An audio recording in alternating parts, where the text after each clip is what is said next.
Would you believe these insane tariffs that the US is bullying Canada with? 250% for milk, 291% for butter, 208% for whey, 241% for cheese? How could we do this to our neighbor?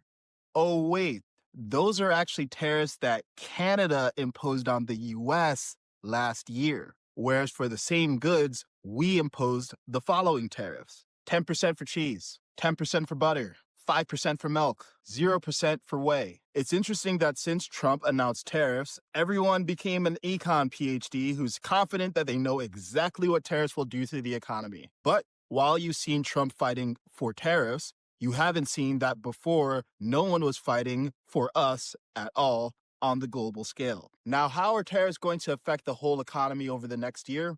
I don't know.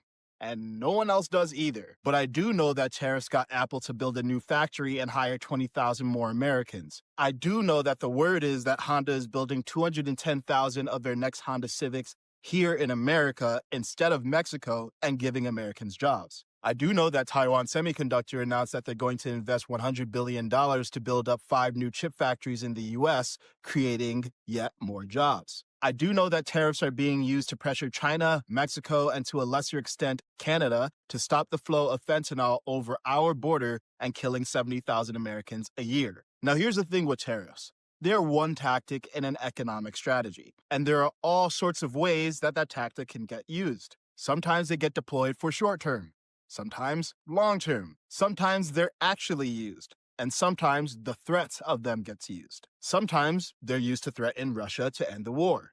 Sometimes they're used to generate revenue from other countries so we don't need to tax our citizens so much. Sometimes they're used so that we support farmers here rather than farmers abroad. Sometimes they're used to make companies make weapons that we rely on here rather than China, which is our rival. Hey guys, the tariff thing is not that hard. I think a lot of people are trying to overcomplicate it because, obviously they don't like Trump and they're trying to um, fear monger over this. Trump wants a foreign leader to do something.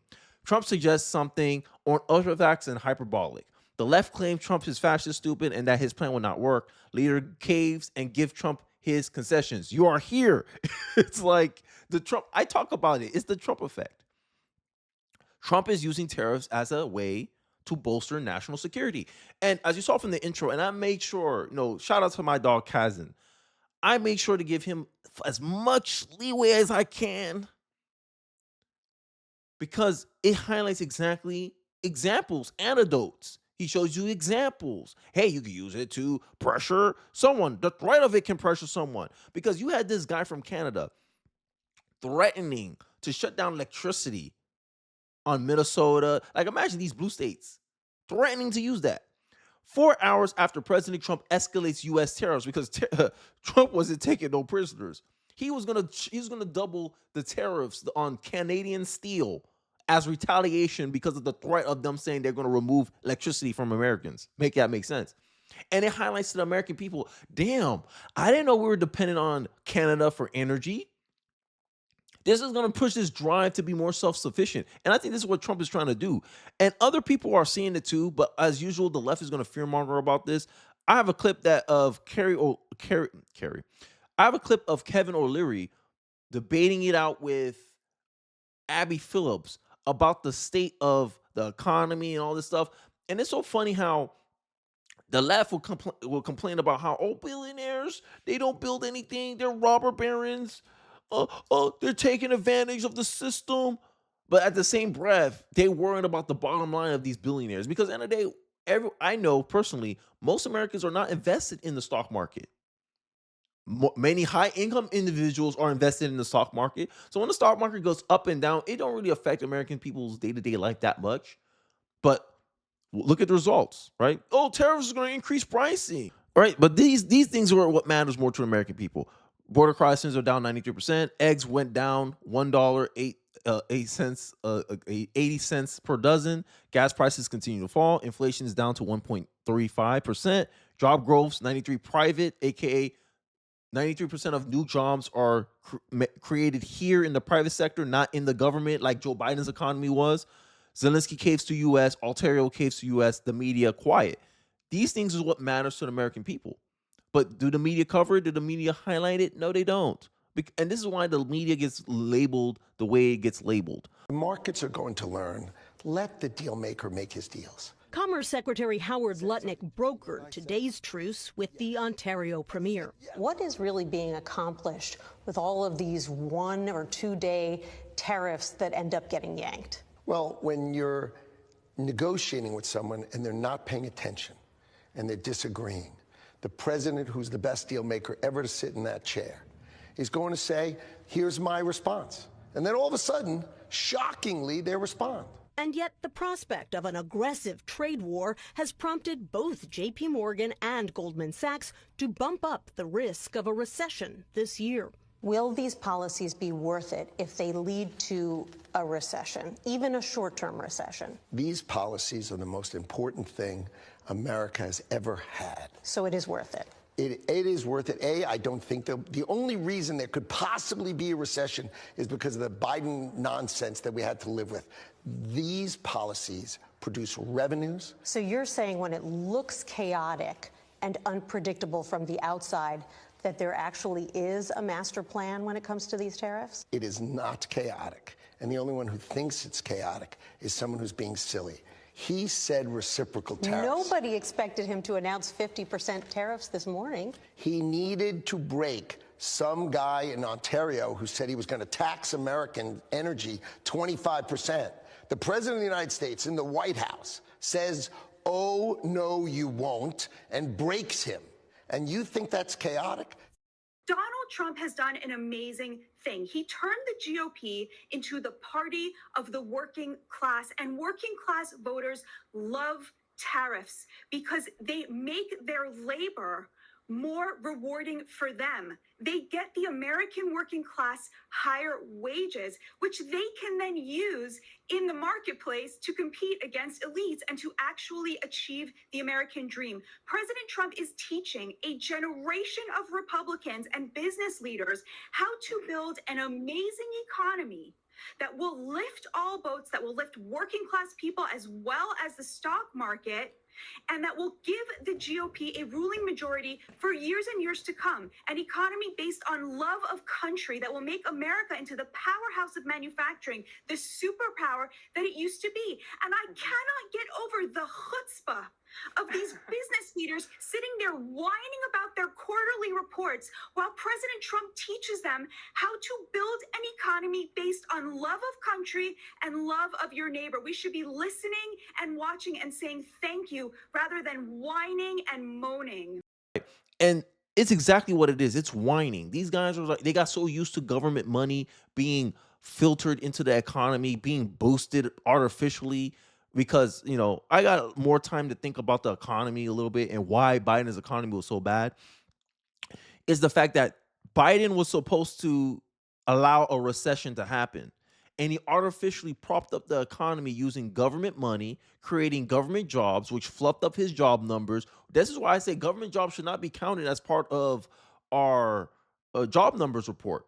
Because end of the day, that's something that can be controlled by the government. And the government can fluff up the numbers. And we saw that. When voters said the economy was bad, we are in a recession, you had the Guardian, you had a lot of these news networks, you had a lot of these liberal pundits gaslighting us to say, no, the economy is strong. Look at the GDP. And Trump and his Treasury Secretary accurately pointed out, yeah, you were up 20%, but at the stock market, and y'all still lost the election. So the stock market don't really matter to the common American. The common American, I think if you look at stats, I don't have it in front of me because I want to focus on this conversation with Abby Phillips arguing with Kevin O'Leary about the state of the economy and the Trump's chaos, is that most Americans are not investing in the stock market. Hell, most Americans don't even have $1,000 saved in their bank account.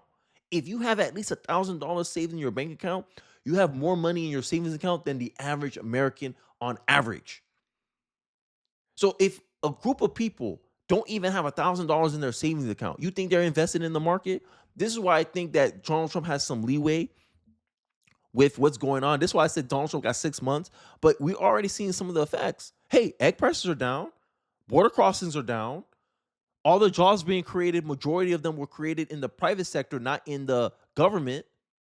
So that means government money is not being used to artificially fuel the economy. And Kevin O'Leary's angle here is that the markets are going through a government detox. Let's take a look. Told by investors or by economists or Canadians. I just feel when it's at a fever pitch and we see the market tumbling over $4 trillion, inflation happening, uncertainty and consumer confidence is down. It's not about backing down. It's about sitting around the table and negotiating a fair deal, because right now, no one likes uncertainty. Kevin, Trump's got your people very mad up there in Canada. This back and forth with Canada seems to be leading to the place that he could have gotten if he had just said, hey, Canada, let's sit down and renegotiate USMCA 3 weeks ago without, dropping the stock market 10%. Abby, you've been watching and listening to Trump for 12 years. Do you think he's going to change? You have to distinguish between the noise and the signal. The signal that Trump's put out multiple times is what an incredible economic union could be formed if we eradicated tariffs and joined the two economies, not buying the country and just making Canadians Americans. And this is why I led in with that intro, right? Canada taxes tariffs of 250% for milk, for cheese, 100% tariffs on cheese, right? You see, you can replay the video in the beginning of this intro if you don't believe me. Does that seem like a fair deal to you? Does that sound like someone who's being a partner? So when Trump says, oh, I'm gonna just tariff everything at 25%, the media here, like Abby Phillips, would oh my God, Trump is gonna crash our economy. And this is why you start seeing more into why Trump said, if you need to rip America off, you might as well become the 51st state of the 51st state of United States of America, because you need to basically take advantage of us. And it shows that, and especially when you see the who needs who more. Canada needs America more than America needs Canada. We make up damn near half their GDP, half their market, and they make up what, less than 5% of our market. And you think your tariffs are gonna hurt us like that? That's why they can get away giving a tariff of us 200%. They only make up 5% of our imports, less than 5% of our imports. My bad, I was giving them too much credit. That's how you can get away tariffing us 200%, but us tariffing you 25% on all goods. You're crumbling. You're crying. You're threatening to take away our electricity. And then Trump said, oh yeah, I'm a double up. Let's hit that Canadian steel. And you realize, Trump's like, hey, either we work together or we become self-sufficient on our own. Because we can make America steel here. We can make steel here in America. We don't need Canadian steel. Let's tariff that to incentivize someone in my market to take over your market share, Canada. And I think long-term Canada realized that, or whoever's the new leader of the Canadian government, I think they realized that and they backed down. But you have to understand these dynamics. But, I digress. Let's continue with this conversation. Sovereignty's off the table. I don't want to rewrite the words that Trump himself has said out of his own mouth. He said two things. He believes in an economy that is powered by tariffs. He believes in tariffs, not that it's a negotiating tool. He wants the tariffs because he wants the money. The second thing that he said is that, who knows if this is real, but he keeps repeating it. He wants Canada to be the 51st state. So why are you asking us to ignore what Trump is saying? Because you've been watching Trump for 12 years. If you can't, and I don't ignore what he says anymore because he tends to do the things that he says. You got to listen. You got to listen for the signal outside of the noise. He's bombastic. He says outrageous things.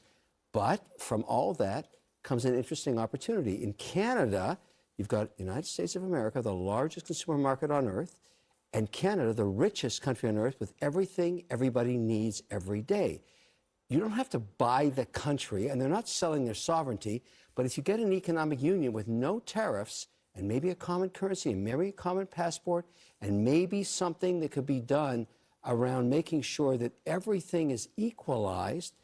It's the same. So pretty much what Kevin O'Leary is signaling here is that Canada and the U.S. could do something similar to what the European Union does across Europe, right? Hey, we're seeing each other as like an alliance, right? Hey, Canadian passport, you can come over the border. Hey, okay, you Canadian, come in. Oh, you're American, come over here, right? People can, I mean, we already do that kind of, right? Because still, right now, it still seems like, okay, there's a difference. Canada, US, right? You tax us 200%, we tax you 25%, you get mad. Make it make sense. Make it make sense. And all Trump is signaling and saying, hey, I'm giving reciprocal tariffs. Keyword reciprocal. Imagine the US tariffing Canada 200% on milk. Imagine that. No, just sit there and imagine that. Reciprocal tariffs. And I think this is where Trump is trying to draw the line. He's like, yo, like either you be fair to us or no deal at all. He's looking for a win-win scenario. And he's highlighting these things to the American people. And I think this is where I'm going with this, is that this situation with the tariffs, he's educating Americans real time how tariffs actually work, not what liberal economists think they'll work. Janet Yellen herself, which is Biden's Treasury Secretary, she even admitted that tariffs are not inflationary. But the left keeps trying to perpetuate this narrative. I don't know why. I don't know why they love to fearmonger about tariffs, but that's what they like to do. Let's continue. Let Kevin O'Leary finish out his thoughts. No tariffs and maybe a common currency and maybe a common passport and maybe something that could be done around making sure that everything is equalized, China will never catch up. And I think that's the opportunity. So even 3 hours ago, before I got here, Ford, who was talking about cutting off electricity, changed his mind. We're in a narrative of negotiation. Well, I think both sides backed down and they went to the negotiating table, which is, frankly, where they should have been in the first place. Abby, it's kumbaya. But it's not. Yo, I feel like a lot of the times these liberals can't debate Kevin O'Leary because they don't have any actual real world experience with what's going on in the markets, how business actually work, how you actually build something. Right? All they know how to do is really critique and talk. Oh, both sides back down. Why? You tariff. Okay, we're gonna cut off your electricity. Double the tariffs. How you think it was gonna go? And it's the funny part. Like CNN's supposed to inform you, but they don't tell you that Canada, this is how much percentage of imports makes up imports in the U.S. Less than 5%. Look at the imports made up by the Americans. Damn near 50% of their economy. Who's really going to hurt more? Who has the leverage in the negotiations? Now, Canada does have some leverage, I'll admit. Canada has some leverage, but America has more leverage. It's the same thing that happened with Ukraine and America. Ukraine signed a peace deal. Why? Because America had more leverage. Hey, look, you want us, you want your advantage, you want your intelligence back, we need a peace deal. We need you to agree on a peace deal. Okay, now we're going to go give Russia this work. It's like this is why the media gets the labels that it gets. This is why I can't trust the media. This is why many Americans don't trust the media. It always seems like you want to spin some narrative. Somehow Trump is doing something wrong, something bad. Like it gets tiring at a certain point. This is why they pay Scott Jennings more money. This is why they need to give Scott Jennings a raise, which he is going to get a raise. That's why they gave that man a raise. Because dealing with these people, I don't understand how he does it day in and day out. But, I digress. I'll leave it there. Let me know your thoughts in the comment section below. I'll be interested to hear your thoughts and your perspective in the comment section below. Don't forget to like, comment, subscribe. Share this video if you feel so inclined. It really does help me out in the algorithm. And I'll catch you guys on the next one. Peace.